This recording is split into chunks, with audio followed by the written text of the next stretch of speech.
اور بے شک ہم نے حصول نصیحت کے لیے قرآن کو آسان کر دیا ہے، تو ہے کوئی نصیحت حاصل کرنے والا؟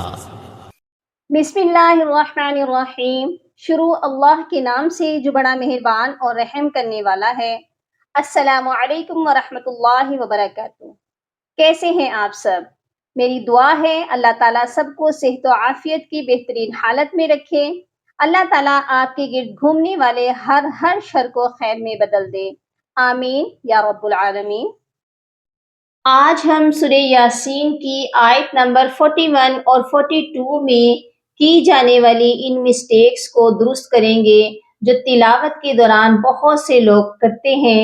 سب سے پہلی مسٹیک تو آپ دیکھیے کہ یہاں پر تنوین کے بعد لام ہے، تو یہاں بہت سے لوگ کیا کرتے ہیں؟ غنہ کرتے ہیں۔ تو ہم اس کو سمجھیں گے کہ یہاں پر غنہ ہوگا یا نہیں ہوگا، اور اگر ہوگا یا نہیں ہوگا تو کیوں نہیں ہوگا، اس کی وجہ کو بھی سمجھیں گے۔ نیکسٹ والی مسٹیک جو ہے، یہاں آپ دیکھ سکتے ہیں کہ دو مشدد حروف اکٹھے ہیں۔ مسٹیک کیا ہو جاتی ہے کہ اگر ایک پر سختی سے پڑھنے کی کوشش کرتے ہیں تو دوسرا مشدد حرف ہم سے چھوٹ جاتا ہے، دوسرے کو اگر ہم پڑھتے ہیں تو فرسٹ والا ہم سے چھوٹ جاتا ہے۔ انشاءاللہ اس لفظ کو بھی پڑھنا سیکھیں گے۔ اور تھرڈ مسٹیک کیا ہے؟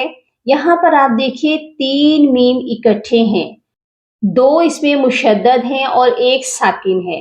ہم نے اس میں سے یہ سمجھنا ہے کہ کس میم کو پڑھا جائے گا اور کس کو نہیں پڑھا جائے گا اور کیوں نہیں پڑھا جائے گا، ٹھیک ہے؟ اینڈ تک میرے ساتھ رہیے گا۔ سب سے پہلے میں ان آیات کی تلاوت کروں گی، اس کے بعد ہم اس کو ایک ایک ورڈ کو حرف با حرف پڑھنا سیکھیں گے۔ اعوذ باللہ من الشیطان الرجیم، بسم اللہ الرحمن الرحیم۔ وَآیَةٌ لَهُمْ أَنَّا حَمَلْنَا ذُرِّيَّتَهُمْ فِي الْفُلْكِ الْمَشْحُونِ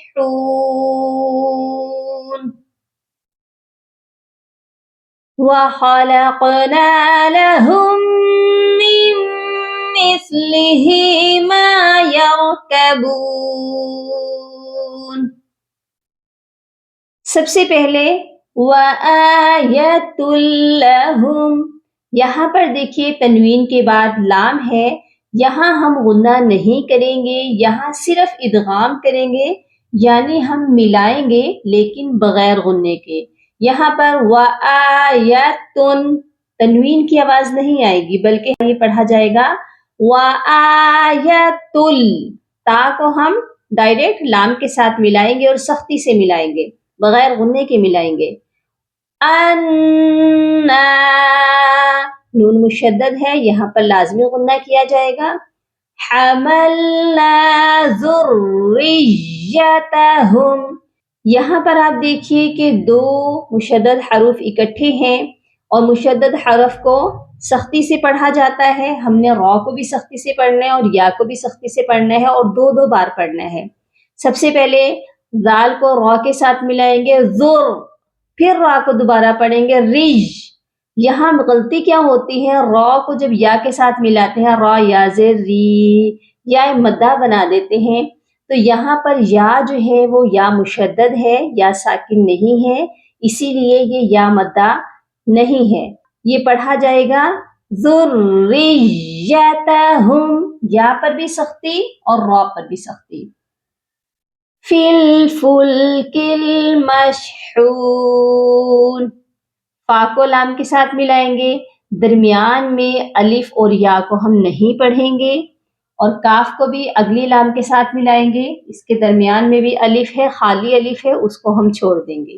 اس آیت کو میرے ساتھ آپ بھی دہرا لیجئے۔ وَآیَةٌ لَهُمْ أَنَّا حَمَلْنَا ذُرِّيَّتَهُمْ فِي الْفُلْكِ الْمَشْحُونِ وَخَلَقْنَا، قاف حروف قلقلہ ہے، اسی لیے اس پر ہم قلقلہ کریں گے۔ نیکسٹ ورڈ پر آ جائیے. یہاں پر آپ دیکھیے 3 میم اکٹھے ہیں. یہاں پر جو فرسٹ والا میم ہے میم ساکن ہے، اس کے بعد ہے میم مشدد. جب بھی ساکن اور مشدد حرف اکٹھے آتے ہیں ہم ساکن کو چھوڑ دیتے ہیں، اسی لیے ہم نے میم ساکن کو نہیں پڑھنا. ہاں کو ہم میم مشدد کے ساتھ ملائیں گے اور غنہ بھی کریں گے. یہاں پر ہوگا ادغام مع الغنہ، یعنی ہم اس کو غنے کے ساتھ ملا کر پڑھیں گے. لہم. نیکسٹ ورڈ میں بھی آپ دیکھ لیجئے نون ساکن ہے اور میم مشدد ہے. ادھر بھی ہم نون ساکن کو نہیں پڑھیں گے اور میم مشدد کے ساتھ پچھلے والے میم مشدد کو ملا دیں گے. یہ پڑھا جائے گا میم مثلہ، کیونکہ بہت سے لوگ یہاں پر مسٹیک کرتے ہیں من مثلہ، نون کو بھی پڑھتے ہیں، یہاں پر نون ساکن نہیں پڑھا جائے گا.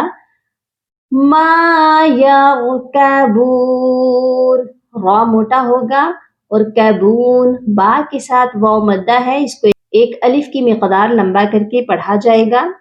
اس آیت کو میرے ساتھ دہرا لیجئے. وَخَلَقْنَا لَهُم مِّن مِّثْلِهِ مَا يَرْكَبُونَ. امید ہے آپ کو آج کا لیسن سمجھ آ چکا ہے. اپنی دعاؤں میں یاد رکھیے گا. اللہ تعالیٰ ہمیں ایمان کی حالت میں رکھے اور اپنا بہت سارا خیال رکھیے گا. فی امان اللہ. اللہم فقہنا فی الدین، اللہم بارک لنا فی اوقاتنا. سبحان ربک رب العزت عما یصفون وسلام علی المرسلین والحمد للہ رب العالمین.